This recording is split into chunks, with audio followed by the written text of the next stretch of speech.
Hello humans, welcome back to your thoughts are valid and I hope you all are doing great. So आज हम पढ़ने वाले हैं last part unit 1 का। तो हम जो टॉपिक कवर करेंगे वो मैं अभी नेक्स्ट स्लाइड में बताती हूँ, बट ये यूनिट 1 का लास्ट पार्ट है और ये August 3, 2023 को रिलीज हो रहा है। सो अगर इस पार्ट में आपको कोई भी डाउट हो, please do ask in the comment section. So या लेट्स मूव ऑन।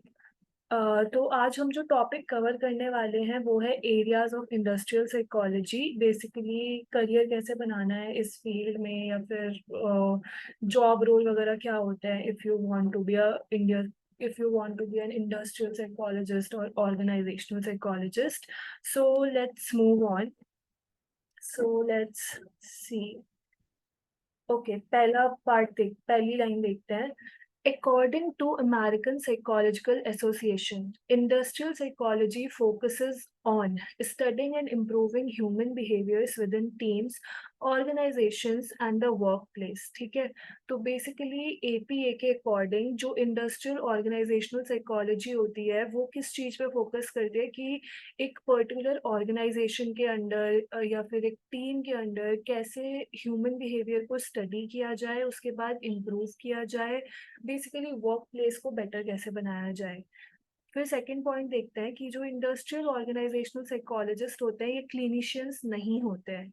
ये इंडिविजुअल्स के साथ काम नहीं करते, लाइक ये एक पर्टिकुलर इंसान के साथ जाकर के नहीं बैठेंगे, एक एम्प्लॉय के साथ जाकर के नहीं बैठेंगे और वहाँ जाके उनको काउंसलिंग प्रोवाइड नहीं करेंगे। That is not their work कि वो हर एम्प्लॉय के पास जाएं, उसकी उसको काउंसलिंग प्रोवाइड करें। That is not their job role.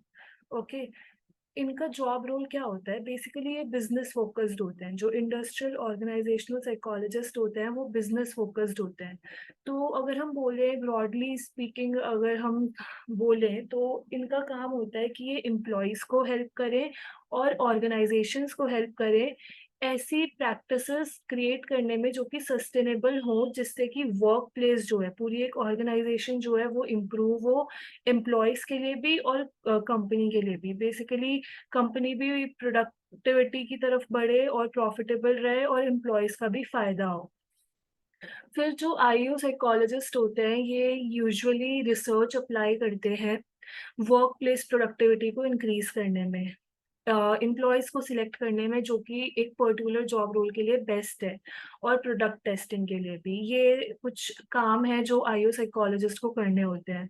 Industrial approach में बेसिकली जो आई है आईओ साइकोलॉजी में वो किस चीज़ पे फोकस करता है? On determining the competencies needed to perform a job. Basically industrial approach, जब हम इंडस्ट्रियल साइड की बात कर रहे हैं तो यहाँ पे मेन चीज़ क्या है कि यहाँ पे देखना है कि कौन सी स्किल्स चाहिए एक इंसान में कि वो एक पर्टिकुलर जॉब को कंप्लीट कर पाए। या फिर हम बोल सकते हैं कि बेसिकली स्टाफ को चूज करना एक ऑर्गेनाइजेशन में जिन पे बेस्ट से बेस्ट स्किल्स हैं एक पर्टिकुलर जॉब कैरी आउट करने के लिए, और उनकी इन्हीं स्किल्स को रिफाइन करना उनको ट्रेनिंग प्रोवाइड करके। फिर लास्ट पॉइंट देखते हैं, जो ऑर्गेनाइजेशनल अप्रोच होता है। बेसिकली जो ओ होता है आईओ साइकोलॉजी में वो एक ऑर्गेनाइजेशनल स्ट्रक्चर क्रिएट करता है। एक ऑर्गेनाइजेशनल स्ट्रक्चर, या हम बोल सकते हैं कि वो एक कल्चर क्रिएट करता है जिससे कि जो एम्प्लॉयज़ हैं वो मोटिवेटेड रहें, वो अच्छी परफॉर्मेंस दें, और उनको नेसेसरी इंफॉर्मेशन देना कि उनको अपनी जॉब में क्या करना है, कैसे करना है, और उनको वर्किंग कंडीशंस प्रोवाइड करना जो कि सेफ हैं और जिससे उनको वो इंजॉय भी कर पाएँ, अपना काम भी पूरा कर पाएँ, उनको सेटिस्फैक्शन भी मिले। ओके, सो आई होप यहाँ तक सब क्लियर है। तो बेसिकली बस ये याद रखना है, इनका जो काम होता है वो बिजनेस ओरिएंटेड होता है, बिजनेस फोकस्ड होता है। इनका काम होता है कि ये एम्प्लॉय और ऑर्गेनाइजेशन दोनों का प्रोडक्टिविटी और प्रॉफिटेबिलिटी दोनों की इंक्रीज करें। So let's move on. Okay, तो जो पर्सनल आईओ साइकोलॉजिस्ट होते हैं, या फिर हम बोल सकते हैं जो एचआरएम प्रोफेशनल्स होते हैं जो कि पर्सनल साइकोलॉजी में इन्वॉल्व होते हैं, वो क्या करते हैं? वो स्टडी करते हैं कैसे एरियाज में, जैसे कि जॉब एनालाइज करना, पार्टिसिपेंट बेसिकली जो भी अप्लाई कर रहे हैं एप्लीकेंट्स जो हैं उनको रिक्रूट करना, एम्प्लॉयज़ को कैसे सिलेक्ट करना है, उसकी पूरी प्रोसेस और सैलरी लेवल्स कैसे डिटरमाइन करने हैं, एम्प्लॉयज़ को कैसे ट्रेन करना है और एम्प्लॉय की परफॉर्मेंस कैसे इवैल्यूएट करनी है। ये काम किसका होता है? या तो ये किस ये जो जॉब प्रोफाइल है, उसके लिए लाइक जो हम बोलते हैं कि टाइटल क्या होगा या फिर आप क्या पोर्टफोलियो होल्ड करते हो, तो हम बोल सकते हैं या तो पर्सनल आईओ साइकोलॉजिस्ट या एचआरएम प्रोफेशनल्स, उनका ये काम होता है। फिर जो प्रोफेशनल्स इन एरिया में काम करते हैं, वो एग्जिस्टिंग टेस्ट या तो चूज़ करते हैं या फिर कोई नए टेस्ट क्रिएट करते हैं जिसको कि वो यूज़ कर सकते हैं एक पर्टिकुलर एम्प्लॉयी को सिलेक्ट या प्रमोट करने के लिए। इन टेस्ट को कॉन्स्टेंटली इवैल्यूएट किया जाता है, ये चेक करने के लिए कि ये टेस्ट अभी भी फेयर और वैलिड है। जो पर्सनल साइकोलॉजिस्ट होते हैं वो जॉब्स को भी एनालाइज करते हैं एक कंप्लीट पिक्चर ऑब्टेन करने के लिए कि एक एम्प्लॉय का क्या काम कर रहा है और उसको कितनी सैलरी मिलनी चाहिए, उसको कब प्रमोशन मिलना चाहिए और ये सब ऑब्टेन करने के बाद पूरा कंप्लीट जॉब डिस्क्रिप्शन ऑब्टेन करने के बाद जो प्रोफेशनल्स होते हैं पर्सनल साइकोलॉजी में वो परफॉर्मेंस अप्रेजल इंस्ट्रूमेंट्स कंस्ट्रक्ट करते हैं एम्प्लॉय परफॉर्मेंस को इवैल्यूएट करने के लिए। जो साइकोलॉजिस्ट होते हैं इस एरिया में ये बहुत सारे मेथड्स को भी एग्जामिन करते हैं जिसको कि यूज़ किया जा सकता है एक एम्प्लॉय को ट्रेन करने के लिए या फिर कुछ पर्टिकुलर स्किल्स उसमें बेसिकली अगर उस एम्प्लॉय को कोई पर्टिकुलर स्किल सीखनी है तो उसको उस चीज़ के लिए ट्रेनिंग देने के लिए। जो इस सब फील्ड में बेसिकली आईयू साइकोलॉजी के सब फील्ड में जो लोग होते हैं वो यूजुअली ट्रेनिंग डिपार्टमेंट में काम करते हैं एक ऑर्गेनाइजेशन के और उनका क्या एक्टिविटीज़ होती है, उनको क्या काम होता है कि वो एक ऑर्गेनाइजेशन की ट्रेनिंग नीड्स को आइडेंटिफाई करें, ट्रेनिंग प्रोग्राम्स डेवलप करें और ट्रेनिंग सक्सेस इवैल्यूएट करें। ओके, आई होप यहाँ तक सब क्लियर है। So let's move on. जो ऑर्गेनाइजेशनल साइकोलॉजिस्ट होते हैं वो किस चीज़ से कंसर्न्ड होते हैं? उनको मतलब होता है लीडरशिप से, जॉब सैटिस्फैक्शन से, एम्प्लॉय मोटिवेशन से, ऑर्गेनाइजेशनल कम्युनिकेशन से, conflict management, organisational change and group processes within an organisation. यहाँ पे हम बेसिकली आईओ साइकोलॉजिस्ट के ओ पार्ट पे फोकस कर रहे हैं। तो बेसिकली जो जिनको हम बोल रहे हैं कि जो ऑर्गेनाइजेशनल साइकोलॉजिस्ट है उनका काम क्या है कि लीडर चुनना और लीडर की क्वालिटीज़ देखना, फिर जॉब सैटिस्फैक्शन कैसा है एम्प्लॉयज़ में वो देखना, एम्प्लॉय कैसे मोटिवेटेड हैं, कितने मोटिवेटेड हैं, क्या उनको और चीज़ें हैं जो मोटिवेट करेंगी, फिर ऑर्गेनाइजेशन के अंडर कम्युनिकेशन कैसा है, कॉन्फ्लिक्ट मैनेजमेंट कैसे कर रहे हैं, लीडर्स उस चीज़ को कैसे हैंडल कर रहे हैं या फिर क्या चेंज आ रहा है एक ऑर्गेनाइजेशन में एक पर्टिकुलर टाइम पीरियड में और ग्रुप आपस में कैसे फंक्शन कर रहे हैं। So that is like the job profile of an organisational psychologist.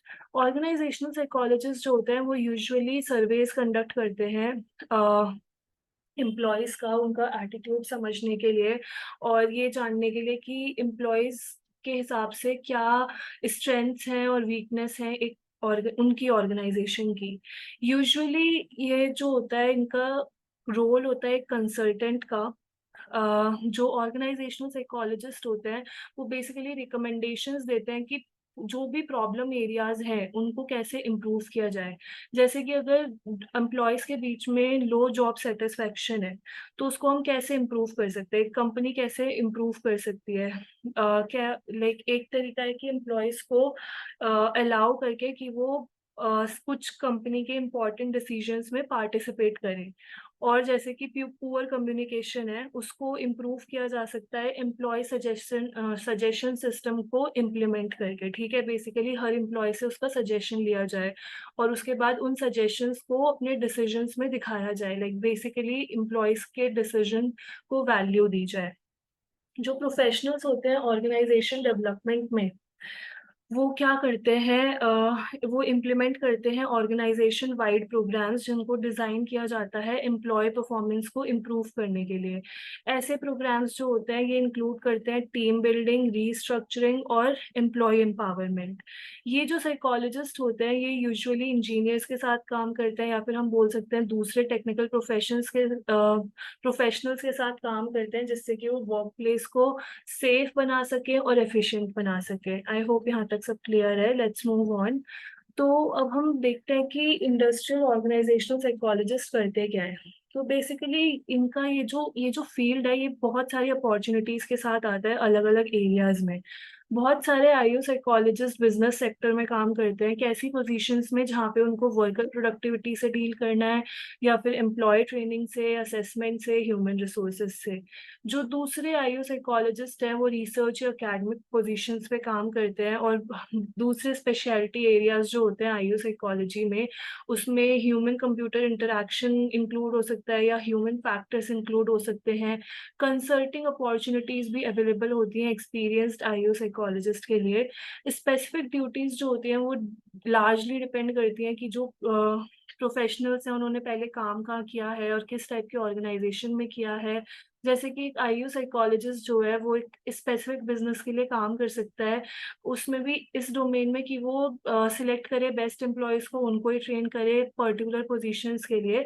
और दूसरी सिचुएशंस में क्या होता है, जो एक आईयू साइकोलॉजिस्ट होता है वो मे बी इस उसका काम ये हो कि वो कंपनी की पॉलिसीज को असेस करे और कंपनी की प्रैक्टिसेस को, जिससे कि वो कंपनी की एफिशिएंसी और प्रोडक्टिविटी को बढ़ा पाए। So this is what industrial organisational psychologist do. तो यही आगे कंटिन्यू करते हैं।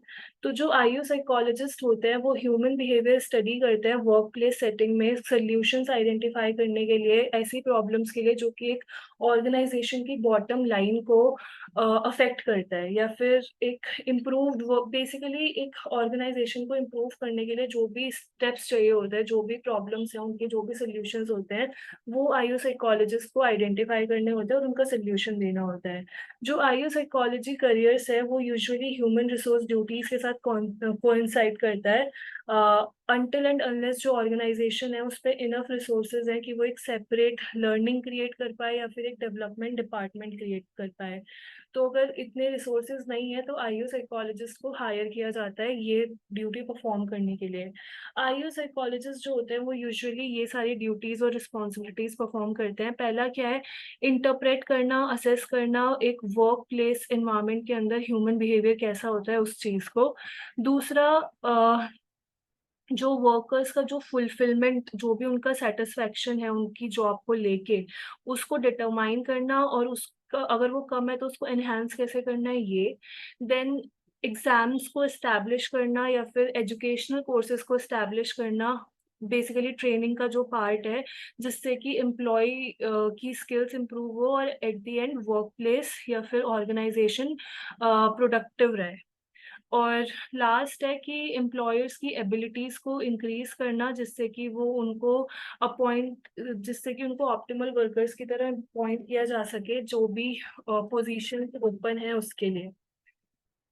जो इंटरनल आईयू साइकोलॉजिस्ट होते हैं उनको मीटिंग्स वगैरह होल्ड करनी पड़ती है मैनेजमेंट के साथ, सीनियर एग्जीक्यूटिव्स के साथ। और जो एक्सटर्नल आईयू साइकोलॉजिस्ट होते हैं वो यूजुअली क्लोजली काम करते हैं मैनेजमेंट और सीनियर एग्जीक्यूटिव्स के साथ, क्योंकि ये जो इंडिविजुअल्स होते हैं यही हायर करते हैं आईयू साइकोलॉजिस्ट को एक पर्टिकुलर इशू सॉल्व करने के लिए। ठीक है, मैनेजमेंट और सीनियर एग्जीक्यूटिव ही एक्सटर्नल आईयू साइकोलॉजिस्ट को हायर करते हैं कि वो एक पर्टिकुलर इशू को सॉल्व करे, और वहीं पे जो इंटरनल आईयू साइकोलॉजिस्ट होते हैं वो ये मीटिंग्स अरेंज करवाते हैं मैनेजमेंट और सीनियर एग्जीक्यूटिव्स के साथ। According to US bureau of labour statistics, जो आईयू साइकोलॉजिस्ट हैं जो कि एकेडमिक, गवर्नमेंट या रिसर्च सेटिंग में काम करते हैं, स्पेसिफिकली मतलब आईयू साइकोलॉजिस्ट जो है वो या तो एकेडमिक फील्ड में काम करते हैं या गवर्नमेंट या रिसर्च सेटिंग।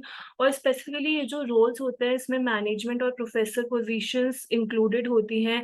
हम बोल सकते हैं एकेडमिक्स है तो एकेडमिक्स के अंडर, या फिर हम बोल सकते हैं कि एक कंपनी में इन्वेस्टिगेट करने के लिए या एनालाइज करने के लिए बेस्ट प्रैक्टिसेस को, और इवन उनके कंप्यूटर से काम करना एक रिमोट पोजीशन में, all this come under the job role of IO psychologist.